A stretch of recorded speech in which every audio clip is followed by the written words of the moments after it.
Hello and welcome to Classeek 15. I'm Michael Beek. My guest this week is Jalayne Mitchell, the US-based cellist and founder of Classical Wellness, a dedicated online space promoting mental wellness in classical music. Jalayne, it's lovely to meet you. Thank you for joining us today. Thank you. I'm very happy to be here. So let's start at the beginning. You set up Classical Wellness as an online resource for musicians. Now, was that born of your own experiences? Was it born of things you were seeing around you with colleagues and other musicians? Tell me how it began. I think it's both. There's a lot of mental health issues in my family, so I already knew how.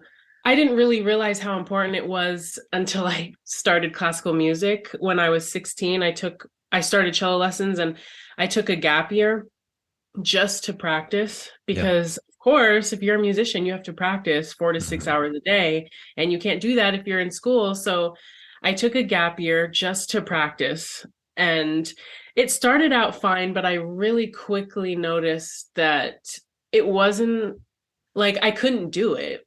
I faked it. I sat there for 4 hours, but I wasn't doing efficient or effective practice. I was just kind of surviving.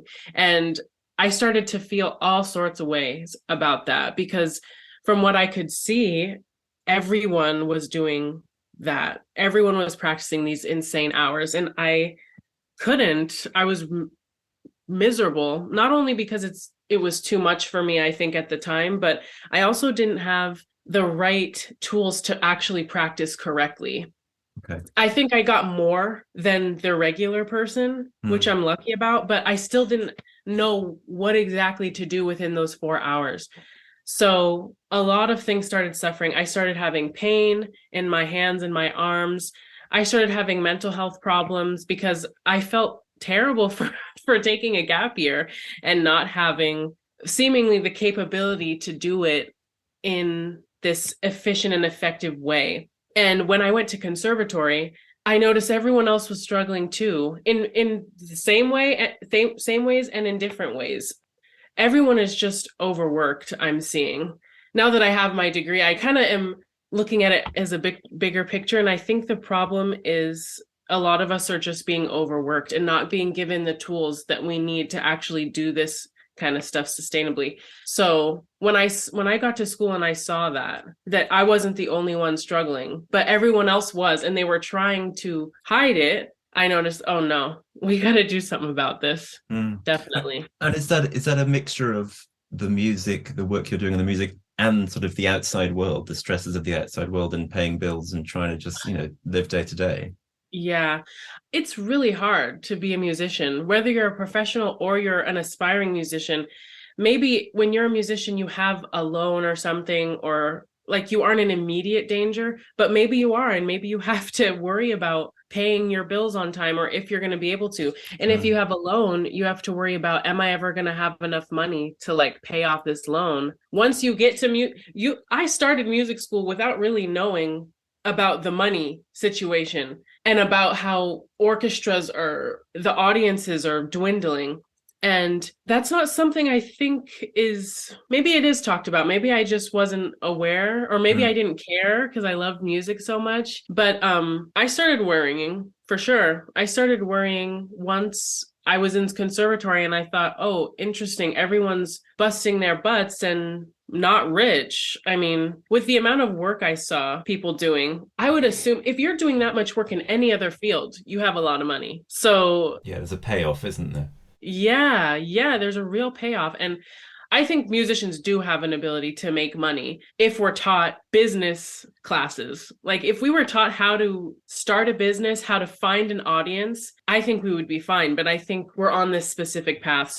But that's another thing. I think there's a lot to worry about when you're an aspiring musician or when you're a professional musician, mostly about money, but also about having this persona that you're okay, regardless of if you're okay or not. That's very stressful. What do you think the primary stress factors are for musicians, whether they're established or whether they're sort of, a conservatory or whatever? What are the top things?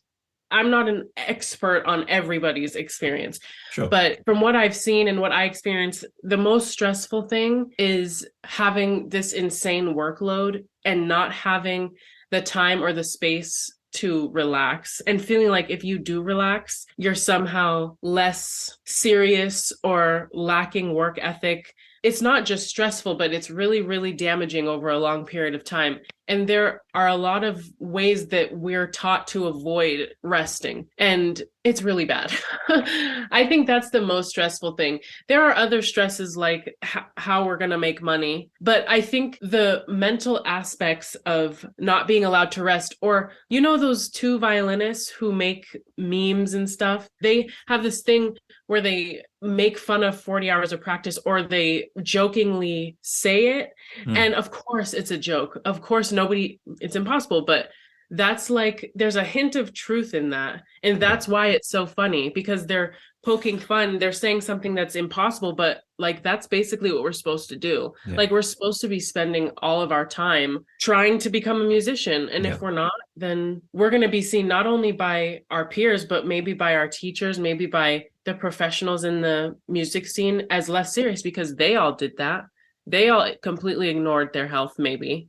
I imagine there's also a stress factor of coming into music later than others, and knowing that maybe a violinist or singer or whatever has been doing that since they were like 6, and maybe you've come into it and you're 15 and you're like, oh, I've missed so much, so how am I going to ever get to that same level? Exactly. I don't regret my gap year, but it was a lot harder for me because I was coming in a month before my 16th birthday. That was my very first cello lesson. Wow. And my two closest friends were both violinists who started when they were 4 and 5. Yeah. So they were already at the top. They were already at the beginning of the section. One was the principal cellist and one led the second violins. And I was just starting cello lessons. I wasn't stressed because of them, but I realized how far behind I was. So this gap year was so I could catch up. And so I should have been practicing a lot. I had to be practicing a lot, because that's like almost an impossible thing to do, is to catch up to somebody who's been playing violin with the top teachers, been in the top youth orchestras since they were small. Yeah. And I'm just starting. And I think, well, I don't think there are a lot of late starters, but I definitely think there are more than we see, you know, like sure. I used to avoid saying I was a late starter, because as soon as I said that, I felt like people would take me less seriously. Now I don't care. Now I say it no matter what, because I think it's important for people to know that you can be a late starter and still do the work. You don't have to be starting when you're 2 or when you're still in the womb and practicing 3 hours a day. You can do it with effective practice techniques. You can do maybe the same, maybe more, maybe less. You can do good work as long as you have your mental health taken care of, as long as you have effective and efficient practice techniques that actually work. So tell me, what would be maybe the advice to somebody who is struggling? What's the first thing that they should be thinking about doing or stopping doing, maybe? Yeah, well, the first thing I did was bought a journal, started writing everything down, because growing up in the way I grew up, there was no avenue to actually process anything. And my situation might be a little different, but I never had any means to actually get my feelings out. So everything was bottled up inside. There came a point where I just couldn't think. I couldn't really think about the feelings I was having, because there was so much guilt and shame on top of it. And I had other things to do. Like, I had a daily life that I had to keep doing.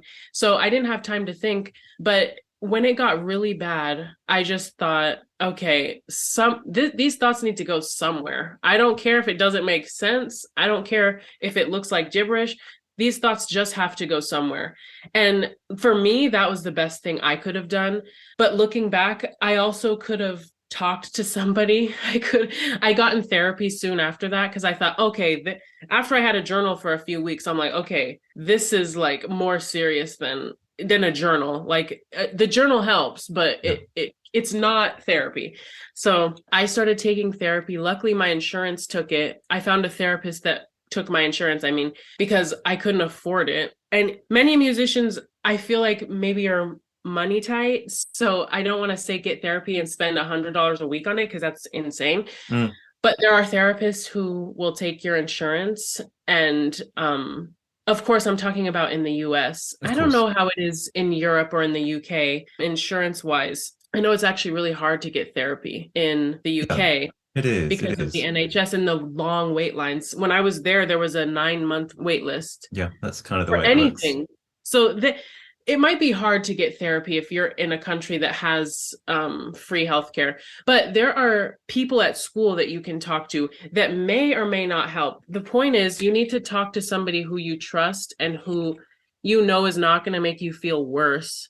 You Mm. know, maybe that's your teacher. I also had a good teacher that I could talk to eventually. I didn't come with her first to all this. I had to like sort it myself out first. But I was luckily in a position where I felt like I could talk to her about it. Like, I'm not doing well. I can't do everything that is being asked of me because I was trying to. Every time the school asked me to do a project, I would say yes. And there was a time that I had absolutely no time to rest, to just do nothing, which of course you shouldn't be doing it nothing when you're a musician. But the truth is, yes, you should. You should have time where you do nothing. You've got to schedule that time in, haven't you? The downtime. It's as important as the Yes. practice time and all those things. Mm. And what about the physical aspects? You mentioned at the beginning about, your hands and things like that. How do you cope? Are there things that you need to take into consideration physically? And I imagine it's quite different for different musicians and depending on what instrument they play and things like that. Yeah, it is. And now I'm starting to see more on Instagram, of course. I don't know any of these people in person, but I'm starting to see more professionals who specialize in musicians in pain prevention or pain recovery. Mm. And I think that's really good. One thing that I started doing, no matter what, anytime I practice, is do a little stretch. Take a couple seconds to see, okay, where am I feeling bad? Do a body scan. Do this muscle contraction and release through your whole body and see what feels bad, what feels maybe not bad, but just kind of tight or uncomfortable.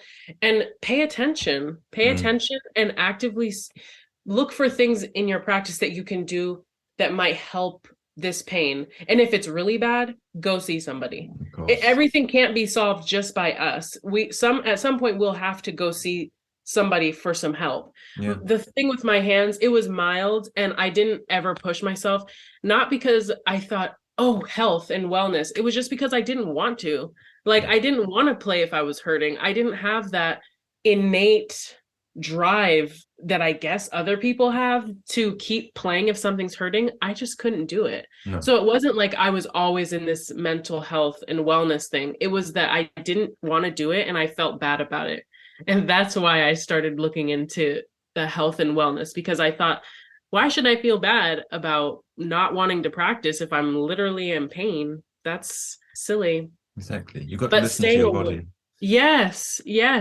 Listen to your body. And we're not taught to do that, I don't think. I think we're taught to keep pushing and if it gets worse, then you take 6 months off and maybe you get depressed and want to quit. But oh well, that's just the way the cookie crumbles. That's just the way it is. Yeah. And that has to change. So bringing awareness to our bodies, body scans, stretch before you practice, always do technique, even if you don't want to, even if you hate it, even if it's only for 5 minutes, do it. Because you can't jump into playing your concerto or this really hard orchestral piece without warming up your body. That's when I was the most injured. It was when I wasn't doing my warm-ups. It seems like such a simple thing, but I can imagine it's something that musicians just don't really think about necessarily, particularly early on. I mean, we know that singers will warm up their voices and look after their voices, but why wouldn't an instrumentalist be stretching and making sure that their bowing arm, for example, is as supple and as working well as it can be before a concert or whatever? But I can imagine it's forgotten. It's forgotten. And I'm not speaking for everyone, of course, but we're so injured. The classical music world as a whole, we're very injured. There's something to that. I mean, there's a reason for that. Maybe it's not that you're not stretching, but it's something. Yeah. And I think bringing awareness to our own bodies and having the discernment and the authority to say what our own bodies are feeling and know that if we're feeling bad, that we shouldn't play or we shouldn't push. It's the same as sport, isn't it? I mean, you wouldn't, if you were feeling that you couldn't, go out onto the field or whatever as a sports person, you just wouldn't. You'd be told to stop. You wouldn't push Yeah, yourself. that's what I'm like, this in any other field, this would not be okay. In any other field, you would be forced to rest. Exactly. It's a journey. I think we're on the mend. The new generation of musicians are starting to see, I think, and everyone, I think, is starting to see the benefits of being well, especially with COVID. So we're looking up. We really are. And the site is a great resource, and it's a really good place to start. Well, Jalayne, thanks so much for your time. It's been great to chat, and I hope this has been helpful for lots of musicians out there. I'm so glad to have been here. Thank you so much for having me. That's all from this edition of Classeek 15. Our podcasts are available on all platforms and on our website, www.classeek.com, where you can also find Classeek's online concert series and other media on demand. And don't forget to check us out on social media too, @Classeek Music. Thank you for listening, and until next time, goodbye.